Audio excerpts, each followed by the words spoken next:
Yan mga kalingap, sa mapagpalang umaga po. Ngayon napunta tayo kay Ate Ani sa Marikina at nakipag-meet tayo dahil nagbakasyon po siya from US. So abangan po natin kung anong kaganapan doon at sabi niya mayroon daw siyang iaabot sa atin na abangan po natin, malalaman natin pagdating doon kasi hindi ko na alam kung anong iaabot niya. So yan, samahan niyo po kami mga kalingap. Let's go! Mainit ang panahon, no? Walang ulan, ano? Diyo, Wala, mainit dito. Pero kagabi na ulan. hindi kagaya sa daig.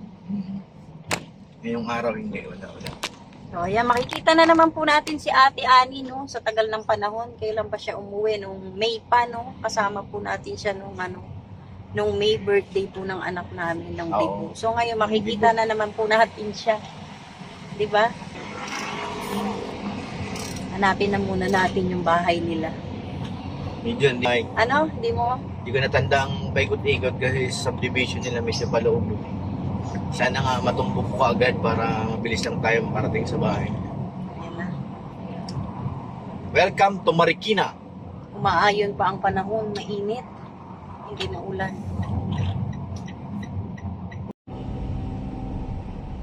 Pagkakalam ko ano yun na Marikina Concepcion. Puno. Lugar ni natin. At anong oras na tayo dumating dito? Paggabi.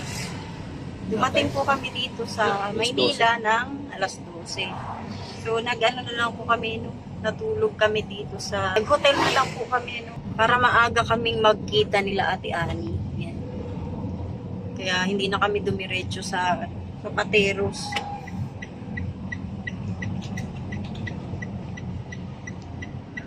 Excited na tayo, di ba, Pure? Excited na ako. May pa pala sila nag-uwi, nagbukasyon doon. Parang Oo, di almost ba? 1 year na pala. Birthday ng anak mo noon. Yung tibo niya yung Yung anak namin panganay, nandun po siya. Kasama niya yung kapatid niya, yung pamangkin niya. Di ba? magaling kumanta yun, yung pamangkin niya. Oo. May ano yun, may talent pa pag kumanta. Yun lang. Ang Marikina na ito. Punta na tayong Concepcion. Ayan na, Marikina na. Nakikita ko na dun sa mga nakalagay. Ayan, Marikina City. Di ba? Tsaka dito, kailan tayo, hindi di ba nagbakasyon siya ng May, tapos pumunta tayo dito ng June ba yun? Di ba pinapunta rin tayo dito? Tapos nagkita-kita naman tayo nila, Mr. Ron, dun sa SM Marikina. O di, hindi pa yun yung pagpunta niya ng diet? Hindi, Hindi pa galing yun. siya nun sa sa dait na, tapos umuwi siya, tapos pinapunta tayo, nag-shopping tayo, di ba? Hindi, galing na siya ng US noon. Umuwi din. Parang nakauwi na siya, hindi lang nung May, meron pa nag-uwi na siya dito eh. Hindi ko lang maalala kung anong buwan. Ano bang nauna doon? Yung Ibo? Di ba muna? Ay, hindi ko na rin matandaan. Hindi ko na maalala kung ano nung Yan. Si Ate Ani talaga yung matagal na namin.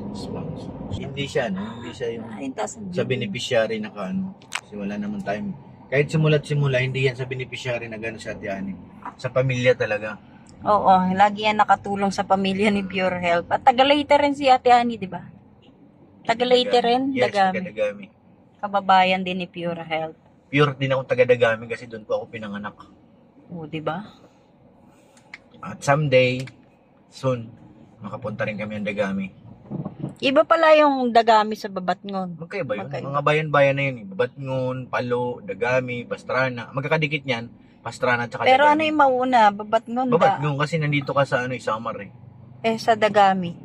Medyo dulo yung Dagami at saka Pastrana. Pero anong mas maganda yung lugar na yun? Same lang din. May mga tourist spot din silang pupuntahan doon. Sa Palo, andun si MacArthur eh. Di ba nag-uwi siya doon nung nakaraan din? Oo, nag-uwi sila doon sa Leyte. Nag-uwi sila sa sa Dagami.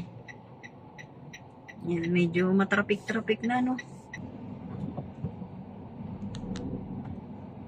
Toyota Marikina, oh, nakikita ko na. Laki ng tindahan dyan. Yan?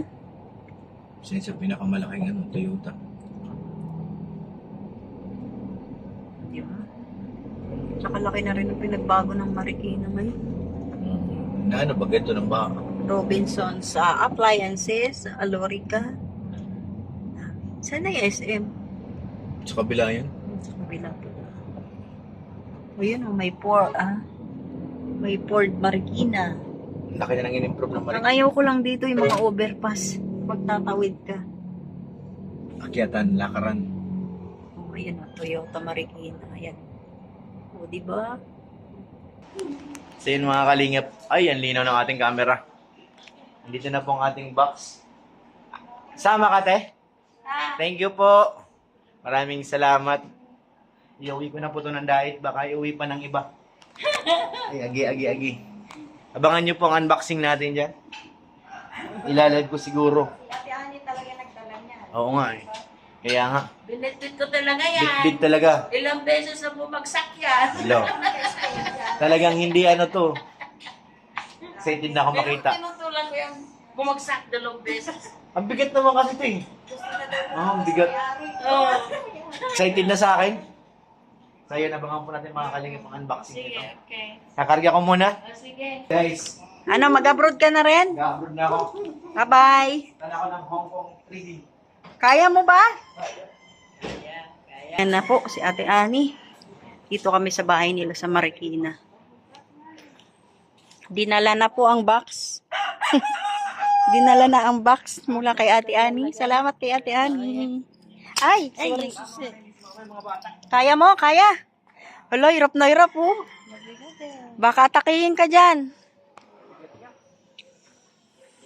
Ang linis ng sasakyan mo ah. Isip na ako, kung ano laman. No? Oy, unboxing na yan. Ay, meron doon yung Yun na, yan na. table mo. Oo, ayan na, pure. Para hindi mo maingay hilain.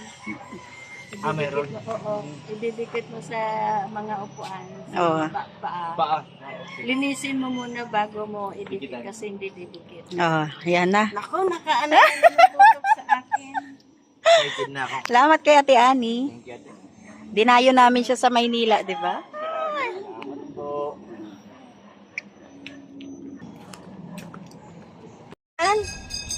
Alis na tayo. Ayaw ni Ate Ani, kuhanan natin siya. Ate Ani, salamat po. Ayan, dala-dala na po natin yung box na Grabe binigay yung niya. effort ni ate. Oh. Imagine, ang bigat-bigat niyan. Pagkarga pa lang yan sa postcard. Kahit sabihin may postcard sa airport, pero grabe. Thank you very much. Salamat kay Ate Ani. Ayan, galing tayo dito sa kanyang lugar. Sa Marikina. Kami na po pinapunta niya dito kasi hindi na po siya pupunta ng Dait dahil na marami po siyang biyahe. So kami po yung pinapunta niya rito. Salamat kay Ate Ani sa effort niya, no? At abangan niyo po yung Unboxing. Palabas na kami. Hindi na po natin kinuhanan si Ate Ani. May clip naman, nakasama siya. At ayaw niya, no? So ayan, punta muna tayo sa sa bahay namin sa Pateros. Kumustahin naman natin yung bahay namin, ano? Bahay namin maliit lamang. Baka ito yung sinasabing daanan. Hindi, dito nga ako duman kanina. May curfew na. Pero, malinis to pati sa kusina. Yan, bukod po sa box, meron pa rin pong binigay si Ate Ani. No, pure. At nandito po sa bag niya. Tinago niya ng mabilisan. Surprise! Ayan, meron po siyang binigay na chocolate. At ito po yung binigay, no. So, syempre, hindi natin alam kung magkano yung laman nito. Ano masasabi mo, Pure? Thank you po, Ate Ani. Maraming salamat po. Mabubuksan na ba natin to? Envelope? Secret yan. Secret? Hindi na po namin sasabihin yung laman kung magkano. Ano sa tingin mo? At kung ano. Bahala na po. Basta abangan nyo po yung aming unboxing ng box na to. Naku, grabe ang pagod ni... grabe ang effort, ang hirap. Ilang beses na daw nahulog yan sa airport. Sa trolley. Grabe, di ba? Yung pagdadala niya lang yan, yung pagbibili niya. So, alamin po natin kung ano-ano yung mga nandiyan dyan sa box. Bigat eh. Masyado pong mabigat, hirap na hirap si Pure Health magbuhat. Mga estimated ko 70 kilos. Oo. Ito na raw yung excess baggage niya. No? Oo. Gusto ko malaman kung magkano to. Secret. Ayan, hanggang sa pag uwi namin sa diet, doon po natin malalaman kung ano-ano po yung laman. So, abangan nyo na lang po, no? Ayan po, galing na tayo kay Ate Ani. At palabas na po tayo ng highway. Medyo matraffic lang, no? Ayan na, oh. Thank you po kay Ate Annie sa kanyang effort at sa lahat-lahat. Grabe.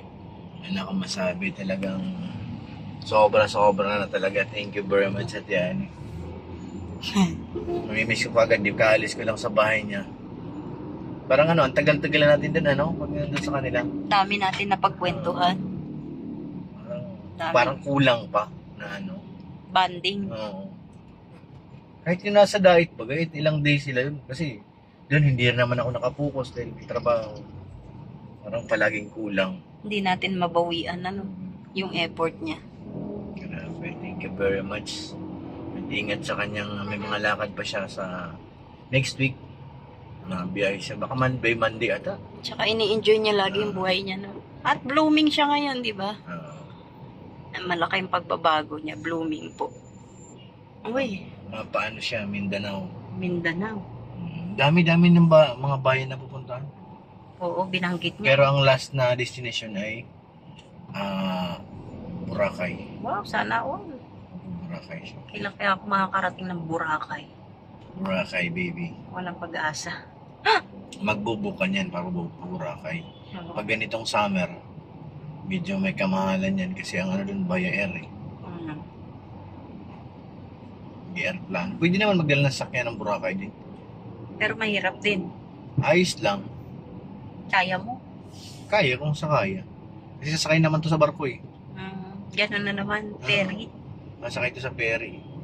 Kaso wala pa akong experience dun magdala ng sakyan. Pero pwede. Pero pwede. Pwede. Ang ano talaga sa akin, lately, ano, madalas. Yan talagang ayaw ko. Yung maaakyat dyan. Saan? Sa taas. Flyover? Oo. Tapos Ay, sa tatawid. overpass. Yoko yun. Ay, di ba dito na si Marikina? Sa dulo pa. Hindi na tayo magsisipay pa ba ako? Ikaw? Pateros tayo, di ba? Ang Pasig baka matraffic eh. Buti nga, alauna pa lang, nabilis tayo kung ano pa to, buti na alas 5 oras hour. Mga alas 3, wala na ito masikip. Uy, may sine mo. Ayala Malls. Sa Ayala pala. Ayun, Ayala. Ayala Malls. Magpita ko doon. Yan, magpapasalamat na po tayo kay Ate Annie Haramilla sa lahat po ng binigay niya, sa lahat ng effort. At Thank you po, ate. na-meet namin uli siya, no? Maraming salamat kay Ate Siang, kay Ate Connie, maraming salamat kay Norpay na Hajimulya, kay Ate Jermelina Dubot, Kay shout Ate out. Christy, salamat din po. Kay Ate Christy, Thank you po. sa lahat po, sa lahat-lahat po, no? Sa lahat ng viewers, salamat po. At sa Kalingap viewers and supporters, maraming salamat po. Kay Mr. PH, kay Ma'am Jasmine, shout out po. Kay Ate Lita ng USA, shout out. Happy New Year po sa inyong lahat. Happy Three Kings na pala ngayon. Yan. Punta na kami Pateros. Bye po. God bless. Alam. Ito na yung SM Bureau.